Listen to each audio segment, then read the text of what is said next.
दोस्तों बहुत बहुत स्वागत करता हूं आप सभी का। एक बात आप लोगों ने बार बार सुनी होगी, खासतौर से प्रधानमंत्री नरेंद्र मोदी से, कि अब की बार डबल इंजन सरकार। जब यूपी में चुनाव हुआ तब भी ऐसे कहा गया, जहां जहां चुनाव होता है तब यही नारा दिया जाता है, अब की बार डबल इंजन सरकार। यही नारा पश्चिम बंगाल में भी दिया गया। बीजेपी क्यों डबल इंजन की सरकार बनाना चाहती है? ओडिशा में बना लिया, मध्य प्रदेश में बना लिया, यूपी में बना लिया डबल इंजन की सरकार। क्या किया डबल इंजन की सरकार बना के?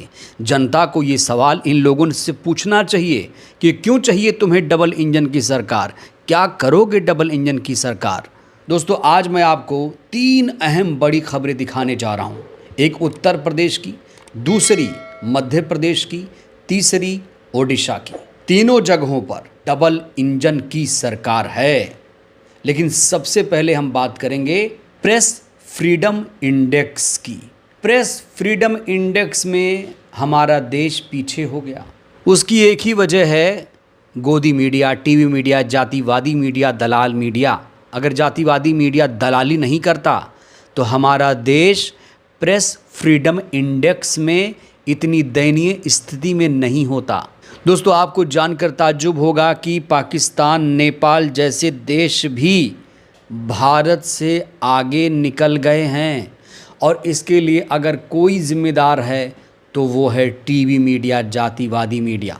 आज जो मैं आपको खबरें दिखाने जा रहा हूँ, कायदे से टीवी मीडिया को इन तमाम खबरों पर डिबेट करनी चाहिए थी। जहाँ जहाँ डबल इंजन सरकारों में कुशासन है, कानून व्यवस्था ध्वस्त है, अपराधियों का बोलबाला है, उन लोगों को एक्सपोज करना चाहिए। लेकिन ये लोग एक्सपोज नहीं कर रहे हैं, ऊपर से सरकार को डिफेंड कर रहे हैं। दोस्तों सबसे पहले हम बात करना चाहते हैं ओडिशा की, क्योंकि ओडिशा से आज जो तस्वीर निकल कर आई है उसने दिल को झकझोर करके रख दिया। दोस्तों मैं आपको ये वीडियो नहीं दिखा पाऊँगा, लेकिन इस वीडियो के बारे में जानकारी ज़रूर देना चाहता हूँ। ये वीडियो मैं आपको नहीं दिखा पाऊँगा, अगर आप देखेंगे तो आपका कलेजा मुंह को आ जाएगा। अगर आपके अंदर इंसानियत होगी तो, अगर इंसानियत नहीं है तो फिर वो लोग ऐसे वीडियोस आराम से एंजॉय कर सकते हैं। जो ज़ॉम्बी लोग हैं वो लोग ऐसे वीडियोस देख सकते हैं। दरअसल खबर ओडिशा से है, जहां पर हैवानियत की सारी हदों को पार कर दिया गया। यहाँ पर एक शख्स के ऊपर बुलेट चढ़ाई गई, एक बार नहीं 2 बार, और बुलेट पर 3 लोग बैठे थे। पहले एक शख्स के ऊपर बाइक चढ़ाई जाती है, पहले मारा पीटा जाता है, उसके बाद 3 लोग बुलेट पर सवार होते हैं, उसके बाद उस शख्स पर बुलेट चढ़ा दी जाती है, बहुत ही बेरहमी निर्ममता के साथ। सोचिए जब ये कुछ हो रहा होगा तब इन हैवानों के जहन में क्या चल रहा होगा, किस कदर की नफ़रत भरी होगी इनके दिलों में। सोचिएगा दोस्तों, ये वीडियो जिसने भी देखा उसकी रूह कांप उठी। बदमाश डबल इंजन सरकार में इस कदर बेखौफ हो जाएंगे, ये किसी ने सोचा नहीं था। दोस्तों ये जो तस्वीर है ये ओडिशा से आई है, जहां पर हाल ही में डबल इंजन की सरकार बनी है। बड़ा सवाल, कोई आखिर इतनी हैवानियत कैसे कर सकता है?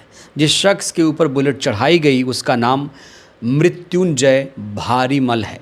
क्या गुनाह था मृत्युंजय भारीमल का? क्यों उसके ऊपर बुलेट चढ़ा दी गई? आखिर अपराधियों को इसके लिए क्या सज़ा मिलेगी? दोस्तों खबर ये आ रही है कि मृत्युंजय भारीमल को अस्पताल में भर्ती करा दिया गया है। वो ज़िंदगी और मौत से इस समय जूझ रहा है। लेकिन इस वीडियो के आने के बाद ओडिशा की कानून व्यवस्था पर सवाल खड़े हो रहे हैं। यहाँ गुंडे सरेआम गुंडागर्दी कर रहे हैं, अपनी मनमानी सजा दे रहे हैं, और आम जनता डर के साए में जीने को मजबूर है। कहा जा रहा है जहां जहां डबल इंजन की सरकार है वहां पर अपराधी बेखौफ हो चले हैं। जनता इस समय खुद को असुरक्षित महसूस कर रही है। तो डबल इंजन सरकार को इस पर जवाब देना चाहिए कि आखिर उसके राज में कानून व्यवस्था इतनी ध्वस्त क्यों है। अब दोस्तों मैं आपको मध्य प्रदेश लिए चलता हूँ। मध्य प्रदेश के सिंगरौली से एक सनसनीखेज वीडियो सामने आया है, जहां पर एक आदिवासी को बेरहमी से पीटा गया है। ये तस्वीरें आप देखिए, ये तस्वीर मध्य प्रदेश के सिंगरौली से सामने आई है, जहां पर एक असहाय आदिवासी आदमी को पहले भद्दी भद्दी गालियां दी गई, उसके बाद उसे बुरी तरीके से पीटा गया है। ये वीडियो मानवता को शर्मसार कर देने वाला है। कहा जा रहा है यहाँ पर कुछ दबंग लोग आदिवासियों की ज़मीन छीन रहे हैं, उनके साथ खुलेआम जानवरों जैसा सलूक कर रहे हैं। डबल इंजन सरकार में ये बर्बरता हो रही है और बीजेपी में सुई टपक सन्नाटा है। आखिर इन दरिंदों को पुलिस प्रशासन सरकार का खौफ क्यों नहीं है, ये सबसे बड़ा सवाल है। दोस्तों, ये कितना दुखद है कि आदिवासियों के साथ हमारे देश में ये अराजकता तब हो रही है जब हमारी महामहिम राष्ट्रपति खुद आदिवासी समाज से आती हैं। लेकिन दुर्भाग्य ये है कि राष्ट्रपति द्रौपदी मुर्मू भी इस घटना पर मौन है। द्रौपदी मुर्मू इस घटना को लेकर क्या कहेंगी? क्या द्रौपदी मुर्मू इस घटना पर संज्ञान लेंगी? एक बार की बात है, द्रौपदी मुर्मू जब पश्चिम बंगाल गई थी तब उन्होंने कहा था कि उन्हें बहुत दुख होता है पश्चिम बंगाल में जो घटनाएं हो रही हैं उसे देखकर। ओडिशा में जो कुछ हो रहा है उस पर क्या द्रौपदी मुर्मू कुछ बोलेंगी? ये बहुत बड़ा सवाल है। आखिर मध्य प्रदेश में एक आदिवासी को जानवरों की तरह क्यों पीटा जा रहा है, ये सबसे बड़ा सवाल है। सरकार को जवाब देना पड़ेगा। अब दोस्तों, उत्तर प्रदेश की बात करते हैं। उत्तर प्रदेश में कहा जाता है कि राम राज्य, जैसे देश में अमृतकाल चल रहा है, एक काल्पनिक अमृतकाल चल रहा है, वैसे ही उत्तर प्रदेश में राम राज्य की अवधारणा लागू कर दी गई है। लेकिन उत्तर प्रदेश से एक जो घटना सामने आई है उसने कानून व्यवस्था पर सवाल खड़े कर दिए हैं। कहा जाता है कि उत्तर प्रदेश से अपराधी भाग गए हैं, लेकिन झांसी में जो कुछ हुआ उसने कानून व्यवस्था पर सवाल खड़े कर दिए हैं। झांसी पुलिस ने 3 सटोरियों को पकड़ा है। 100 करोड़ के लेन देन का खुलासा हुआ है। खास बात यह है कि बीजेपी नेता समेत 9 लोगों के नाम सामने आ चुके हैं। बीजेपी नेता का नाम आशीष उपाध्याय है। आशीष उपाध्याय के बारे में खुलासा हुआ है कि ये 2027 विधानसभा चुनाव की तैयारी भी कर रहा था, यानी ये बीजेपी का भावी उम्मीदवार था और 100 करोड़ की सट्टेबाजी में पकड़ा गया है आशीष उपाध्याय। सोचिए दोस्तों, उत्तर प्रदेश का ये हाल है जिसके बारे में कहा जाता है कि राम राज्य है, गुंडे माफिया सब प्रदेश छोड़कर भाग गए। लेकिन देखिए झांसी में क्या हुआ। ये खबरें बता रही हैं कि उत्तर प्रदेश में कानून व्यवस्था का हाल क्या है। और बात उत्तर प्रदेश की आई है तो स्मार्ट मीटर की बात कर लेते हैं। इस समय फतेहपुर से एक तस्वीर निकलकर सामने आई है। स्मार्ट मीटर के खिलाफ यहाँ ज़बरदस्त तरीके से विरोध हुआ है। कहानी वही है, जनता ने अपने घरों से स्मार्ट मीटर उखाड़े और उसे बिजली घर पर फेंक दिया।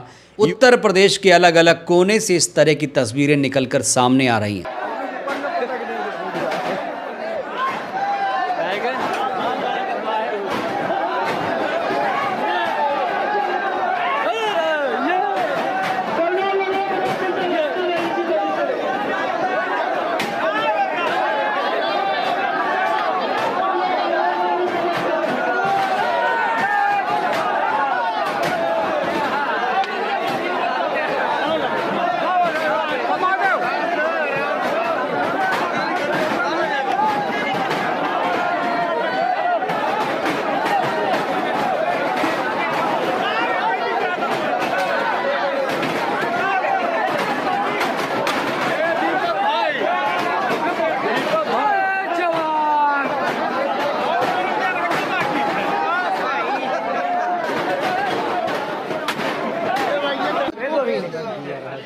अरे नहीं हो जहाँ सब गए तो तुम्हारा एप्लीकेशन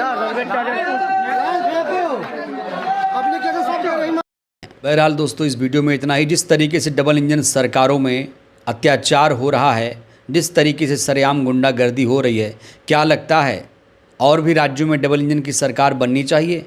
और प्रेस फ्रेम इंडेक्स में जिस तरीके से भारत का नाम पीछे हुआ है उसके लिए सबसे बड़ा जिम्मेदार कौन है? राय दीजिएगा। धन्यवाद।